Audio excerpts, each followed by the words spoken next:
Je suis un philosophe des ovules, du sang et des larmes, un philosophe de terrain, et mon terrain, c'est l'hôpital. Ces mots s'opposaient dans l'introduction du livre Un philosophe à l'hôpital qui vient de paraître chez Flammarion. Guillaume Durand en est l'auteur et nous allons évoquer avec lui sa pratique de philosophe confronté au réel. Il dirige depuis 3 ans la consultation d'éthique clinique au sein du centre hospitalier de Saint-Nazaire.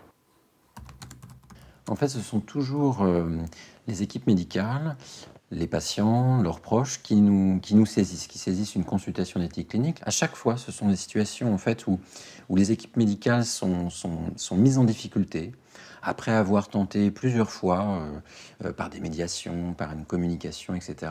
Ils peuvent être dans une impasse, ou en tout cas avoir le sentiment d'être dans une impasse. Et là, dans cette situation, ils peuvent faire appel à une consultation d'éthique clinique qui rassemble des soignants et des non-soignants. Nous, à Saint-Nazaire, il y a un philosophe, 2 juristes, etc. Et c'est donc, on tente de leur apporter un éclairage éthique. Et donc, c'est une aide à la décision.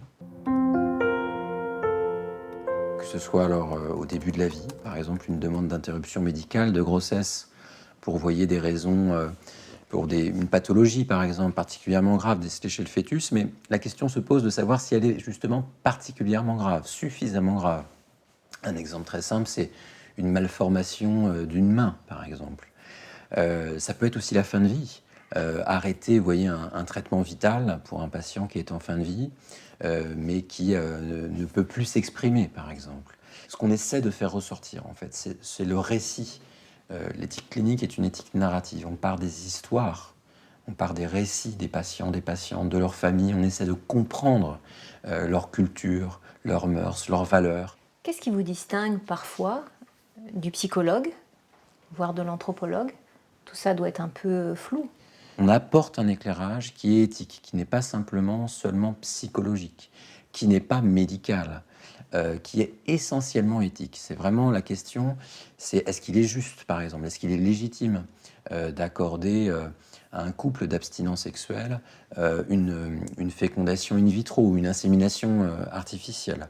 Vous voyez, alors est-ce que c'est juste? Est-ce que la société doit prendre en charge, par exemple, ne serait-ce qu'économiquement? On a à cœur d'avoir au moins deux grandes voies, deux positions, deux postures éthiques au moins, hein. Quelquefois, nous sommes aussi unanimes. L'éthique clinique est très peu développée en France, alors que c'est tout à fait l'inverse en Amérique du Nord, aux États-Unis, au Canada. Pourquoi selon vous?